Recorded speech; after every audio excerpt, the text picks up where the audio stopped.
I'm not sure which podium to use. Okay, ladies and gentlemen, our last speaker this evening, the man with the unenviable job of following not one but two Presidents George W. Bush, has become a sensation since his show, The Colbert Report, debuted on Comedy Central last year. That is because Stephen Colbert has shown America he's not only funny but fearless. He will defend the truth whether or not it is under attack. And he will stand up for what is right without fear of mere trifles like facts. Any resemblance between Stephen and persons here in this room is completely intentional. I was feeling pretty pleased the day after signing Stephen for this dinner when I came across an alarming news headline. Colbert declares AP #1 threat facing America. It seems AP, my company, had run a profile which failed to credit Stephen for the word truthiness, and he gleefully declared war. I had one of those pit-in-my-stomach, career in flames moments, and in panic I emailed Tom Curley, my boss. I said, "Tom, please tell me we're laughing about this." Fortunately, Tom replied, "Yes, Mark, we are, of course." Mr. President, usually you and the politicians are the ones in the crosshairs at this dinner. Tonight, no one is safe. Ladies and gentlemen, here with a special edition of the Colbert Report, Stephen Colbert.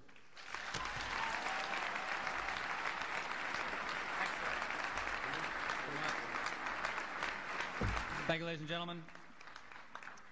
Before I begin, I've been asked to make an announcement. Whoever parked 14 black bulletproof SUVs out front, could you please move them? They're blocking in 14 other black bulletproof SUVs. They need to get out.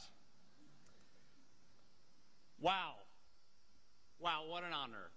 The White House Correspondent's dinner. To sit here at the same table with my hero, George W. Bush. To be this close to the man.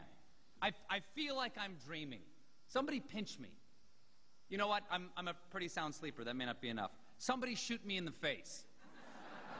Is he really not here tonight? Damn it. The one guy who could have helped.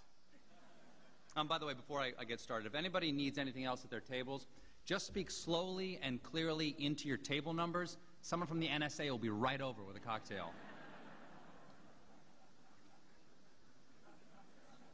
Mark Smith, ladies and gentlemen of the press corps, Madam First Lady, Mr. President, my name is Stephen Colbert, and tonight it is my privilege to celebrate this president. Because we're not so different, he and I. We both get it. Guys like us, we're not some brainiacs on the nerd patrol. We're not members of the Factinista. We go straight from the gut. Right, sir? That's where the truth lies. Right down here in the gut. Do you know you have more nerve endings in your gut than you have in your head? You can look it up.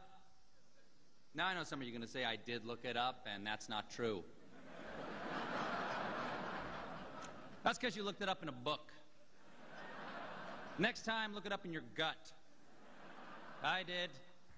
My gut tells me that's how our nervous system works.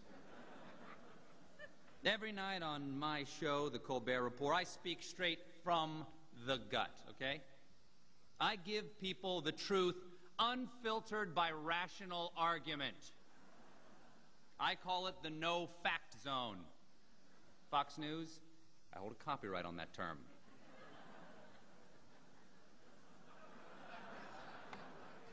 I'm a simple man with a simple mind.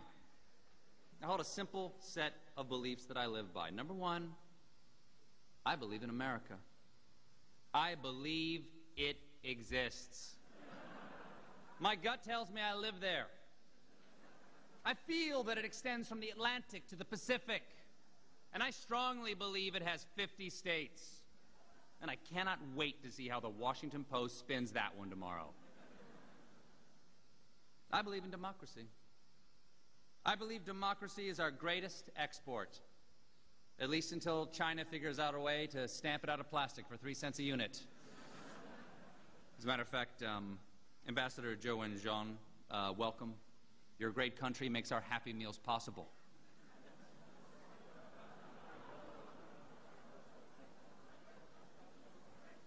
I said it's a celebration.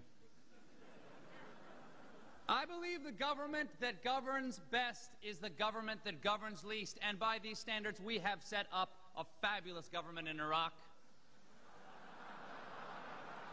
I believe in pulling yourself up by your own bootstraps. I believe it is possible. I saw this guy do it once in Cirque du Soleil. It was magical. And though I am a committed Christian, I believe that everyone has the right to their own religion, be you Hindu, Jewish, or Muslim. I believe there are infinite paths to accepting Jesus Christ as your personal Savior.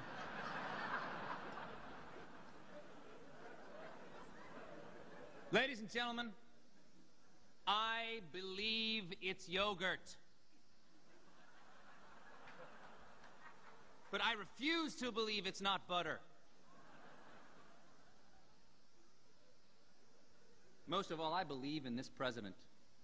Now, I know there's some polls out there saying that this man has a 32% approval rating. But guys like us, we don't pay attention to the polls. We know that polls are just a collection of statistics that reflect what people are thinking in reality. And reality has a well-known liberal bias. So, Mr. President, please pay no attention to the people who say the glass is half full. 32% means the glass. It's important to set up your jokes properly, sir. Sir, pay no attention to the people who say the glass is half empty. Because 32% means it's 2/3 empty. There's still some liquid in that glass, is my point. But I wouldn't drink it. The last third is usually backwash. Okay. Look, folks, my point is that I don't believe this is a low point in this presidency. I believe it is just a lull before a comeback. I mean, it's like the movie Rocky, all right? The president in this case is Rocky Balboa, and Apollo Creed is everything else in the world. It's the 10th round. He's bloodied. His corner man, Mick, who in this case I guess would be the vice president, he's yelling, "Cut me, Dick, cut me." And every time he falls, everyone says, "Stay down, Rock, stay down." But does he stay down? No. Like Rocky, he gets back up, and in the end, he actually loses in the first movie.